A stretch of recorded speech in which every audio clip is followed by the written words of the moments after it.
Hello, New Condors. My name is Gary Johnston. I'm an innovation coach for the middle and high school. And what this is a shortened version of a webinar that I've offered for a faculty entitled Strategies for Online Teaching and Learning. This is in its full duration about an hour, but because this is a recording and some of the activities that staff did have been eliminated, I'm going to basically make this a bit smaller in nature, so it'll be a little bit more palatable and easy for you to kind of understand. But with that, in your transition to Roosevelt, we may be employing a distance learning model of teaching or a hybrid model of teaching. And what I want to do in this session today is just show you a few strategies if this is a new thing for you, or if you have been using distance learning and some of the tools that you may hear about today have been something that have already integrated into your practice. Hopefully leave you with a few new things that you can walk away with using. So basically the overview is that there's just been a bombardment of new tools with online teaching and learning. And rather than say, hey, this is like the new thing you should be using, what I want to show you is just a few pedagogical moves you can use with distance learning and online teaching and learning to really help students focus in on certain different things. With this also, we have some links to Universal Design for Access or Universal Design for Teaching and Learning, which you may have heard about. And this might kind of cause you to think a little bit more about the sort of resources that you create. So what I'd like to do is focus on just basically four things. The last one is for a breakout session for participants that were attending the live session. But what I want to do is just show you a quick, give you a quick overview to what's called signaling cues, strategies for reducing what's called cognitive load, some multimedia moves, and then also universal design for access looks like. So the first thing is signaling cues. So as you teach in an online environment, it's really important to have things that you can do to draw users' attention to certain content. And for this, I'm just going to show a short video on what's called the signaling principle. And from that, move forward.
So with that, I'm going to move forward a little bit with the signaling principle.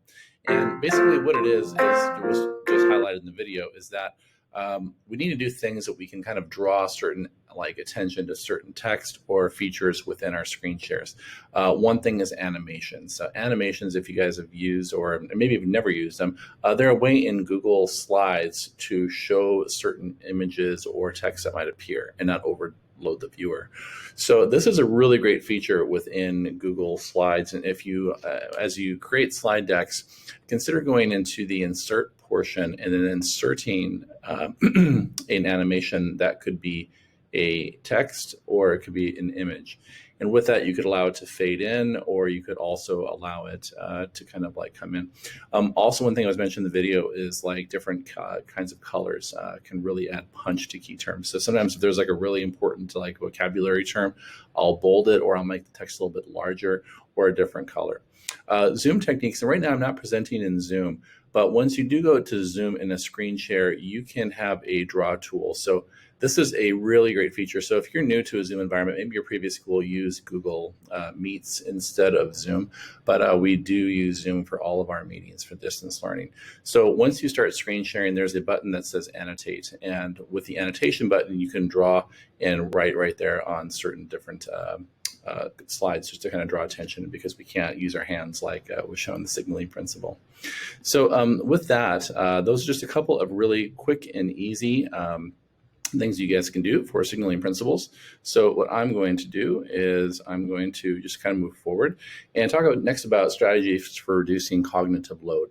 And what is cognitive load? It's basically too much information that leads to kind of a lack of understanding. And I think that a lot of times teachers feel that, the more information you put on slides is better. And rather than that, think about some design elements and think of what we can do, or what you can do to create information that's clear and concise as you present. And this is also an activity that I've done with people. And since obviously we're not here and this is just a recording, I'm just going to kind of gloss over this. But in this example, there's 2 slides, and these are actual slides that people were asked to critique in about like a 3-minute kind of turn and talk to your buddies, sort of shoulder buddies or think, pair, share. And in this case, there's 2 slides here, and I asked them what do they think? What doesn't work? Well, the slide on the left, you can see there's just a lot of information, and unfortunately, it's kind of set up with this interesting sort of graphic, and it looks like the teacher meant well, and they're trying to like weigh a certain sort of number of arguments against another certain amount of arguments. But there's also a lot of information at play. Like there's like this balloon on the left side for rebuttals. And it looks like, is that kind of creating more or less weight to these counterclaims? And there's just a lot of information going on with the text on the left, and you almost need like a degree in physics to understand it. So I think the teacher meant well. I think they're trying to use sort of an analogy of like a scale and like who had, the best arguments. But the fact is there's just too much to process here, and a lot of imagery that makes it really hard to kind of decipher. The one on the right is also an interesting one where the teacher tried to use some text with also some colorful feathers in the background. The problem is that the feathers really interfere with the text, and because the feathers are not a soft color, there's really not a lot of contrast with that in the text, so it makes it hard to interpret the text here from that. So how do you kind of get around this? First of all, I would recommend, and this is also just kind of a recommendation, don't use more than 1 or 2 fonts. And also with regards to colors, kind of keep it little. I've had some teachers that have written emails to me, and it looks like a kaleidoscope, and it's just hard to process, because if you have too many colors, people will not know what to zero in on. So consider having 1 color as your primary color, and then maybe 2 or 3 supplementary colors to maybe highlight key features, essential vocabulary, essential questions, or things like that. But most importantly, it should be easy to navigate. Spacing, and spacing is also an important one. I asked my participants in the workshop, have you ever come across a website that instantly as you see the website, you're like, oh, I don't like it? It's probably because the website's too busy, there's too much information, it looks too old school. And a lot of people just try to chunk a lot of information onto websites, but do consider having like negative space and having like just a lot of white space, because we need that to kind of balance our eye, and it makes it look cleaner. Also, another thing is graphics. Make sure they are easy to understand, but also very thought-provoking. And as you are presenting your information online, think of how you can add interactivity to this. Like, I think it's easy for teachers to want to sit and lecture for minutes on end, but have some time that students can interact with this content, and also have some time to process it.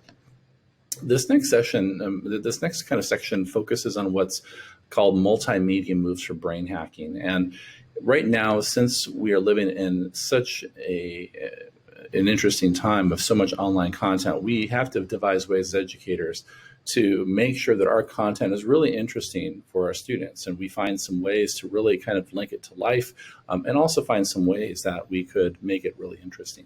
And the first one is called the Contiguity Principle. I asked my participants, have you ever heard of this? And most of them said no. And basically, What the contiguity principle means is that when media is contiguous, and that means it works in conjunction with other things, it's more effective than what it would be by itself. So in this case, you see when text, video, and images work together, they can be very effective. Most teachers actually design text. They start actually with text, or they look at the text for the content, and then the images are an afterthought, or often the images are put between paragraphs to kind of break up the paragraphs, and videos are kind of put here and there. But if you look in this graphic here, what you see is a bad example of the contiguity principle. What you see is an image, and then you also see some text, but they're not contiguous. Like, you have to look on the reference guide, and then you have to look at the key to say, okay, A is the handle, and there's A at the top there, and then F is the hose, and it's down here. Whereas simply, to a much more effective way is just putting the text in place of that. So less deciphering, more time to understand, and so it's just a lot more clear. Another thing about images is that I find that, as I said earlier, teachers really start thinking about their content from the text that's available, how that connects to the curricular benchmarks. However, what I've kind of had this renaissance in my teaching over the last few years is I look for really good quality images or video first. And then I think about how can I connect that to the images, and then I build text around that image, or I find things that will really support that. So if you look at the examples here, here's two examples. This is of a coral reef, and right now my partner and I are right in the middle of a system on a unit on ecosystems. And the image on the left is an ecosystem. It's an underwater coral reef, but it's kind of boring. And in my workshop session, what I did was I asked people to kind of, with the image on the right, how would you maybe use this image on the right to think about how you could teach ecosystems? So I asked students, or I asked my teachers that participated, drop a question in the chat. So when I did this as a live webinar with some teachers, they were like, well, this is a great question. A question I have is who's going to get away, the gazelle or the cheetah? Another thing I also said as a teacher is I said, hey, caption this. So caption this with a good quote. And so, some people might be rooting for the cheetah, some people might be rooting for the gazelle. And so that kind of brings up a good question. There's some students who might look at this and say, well, I hope the gazelle gets away. But at the same time, I could also argue as a teacher, well, yeah, but if that cheetah gets its prey, then it also provides food for its cubs. And with that, that predator is having access to food. So the one on the right just generated this host of questions, strong feelings on, the interdependence of relationships between members of an ecosystem. And that all started with just a good image. So instead of just, starting with this kind of boring blasé image on the left, having a good quality image really sparks some essential questions. It can be a really good hook to engage your learners. When you also consider video, there's a lot of teachers now that are considering using video as a medium of instruction. They're recording their own videos. Some of them have their own playlists. When you also are working with video, a lot of teachers just have a slide deck and then they read it word for word. When you try to do that, the brain is trying to reconcile the text that they're trying to read, but then also they're listening to what you're reading. And this may lead in what's called a processing delay. So it's best that if you have the text, great, but don't necessarily read it word for word, try to paraphrase it. Also, research on video is that it's better if it's less than 5 minutes. So consider making your videos short. There's also some interactivity tools you can use with videos, such as Edpuzzle, which we have a student account. And also consider adding yourself in the video like I have. So I'm recording this with Screencastify. You can see my little webcam down the lower right-hand corner. Your kids love to see you. And I think that putting a face to the voice is really nice. So consider adding yourself to that. This last one is a universal design for access. And what this is just a series of things that we can do to ensure that students have choice when they are working as learners. And I asked my participants that did this workshop, just kind of design this and drop in the chat what it is, what does it mean to you? But basically there's three kind of tenets of universal design for access. One is that we provide multiple means of engagement. We give students some choice and autonomy. And also, as a freshly minted, or as a new teacher teaching a new curriculum, you may not have a lot of these differentiated resources available. So I've always felt that it's not after like my second or third year of teaching a curriculum that I really have all the resources that I want to really have universal design for access done well. Also, you might consider having different options for students engaging with text. And I'll show an example of this a little bit later. There's some platforms that also have tiered resources for, like, for example, Newsella, that has different readings for different lexile levels. So that's another option you might consider. And then finally, when it gets down to the end of the unit or a product, you might consider not having just one product that the students are always doing. Like, you don't want to sit through 20 Google slideshows at the end on the same topic, but maybe provide students some options of things that they can use to show their learning in a variety of ways. It was largely kind of thought, I think, by a lot of teachers that I've worked with, that teachers need to be expert in every tool. Teachers need to be an expert in every tool that's on the market, and actually it's not the case. So what I typically have done for group projects or sort of extended activities is provide students a list of maybe, hey, these are like 4 or 5 different tools you might consider using, but there might be some other ones that you also are interested in as well. So let me show you kind of a few different access moves with this. Number one, consider providing different ways that students can access that content based on media preferences. Another thing that you also might consider is closed captioning. And closed captioning I have turned off right now, but I'm just going to turn it on now for the rest of the session. And once I do that, you're going to see now that this text is at the bottom. And this is really an effective feature. YouTube also has closed captioning available. And once you open up a YouTube video, you'll see a little CC in the bottom right-hand corner of the video. And this is a great move. And this was largely thought that this would only be a move to help accommodate ESL learners, but we're finding now that closed captioning is a great tool to have for all learners. There's also some Chrome extensions that can really provide a great outlet for students that like to have an auditory sort of processing for them. What a Chrome extension is it's an add-on to your Chrome web browser that interacts with web content. So with this, I want to present to you also a little bit of the conflict I have with this. There's been a kind of push in the last few years with we call these, if you guys have studied like Bloom's taxonomy or sort of different styles of learning modalities, there's this thinking that there are some students that might have predispositions to learning through different sorts of ways that are better than some other learners. So, we call these like multiple intelligences. And so we might provide some like options for students that, for example, might lend themselves as an auditory learner. And for these auditory learners, we provide them ways of learning content through an auditory means. So we might have, for example, text-to-speech extensions that would read an article to them, and then they would hear that. That is really good in theory, and multiple intelligences really came onto the scene about 15, 20 years ago. There's still some really strong advocates of them. However, the University of Virginia has done some research that has actually debunked these, showing that these are merely personal preferences. This is not like an unfair or unnatural advantage. So a student that had an affinity for auditory processing, if he listened to an auditory text and was quizzed on it later, you would think that he would do better on it than maybe, say, just reading the text himself. And actually, the University of Virginia actually found this was not the case. That being said, it still is nice to have that accommodation for some students, and you may want to choose that or have that available. However, with text-to-speech extensions, one thing that research has shown is that most people respond to text-to-speech extensions that have a human voice rather than a robotic one.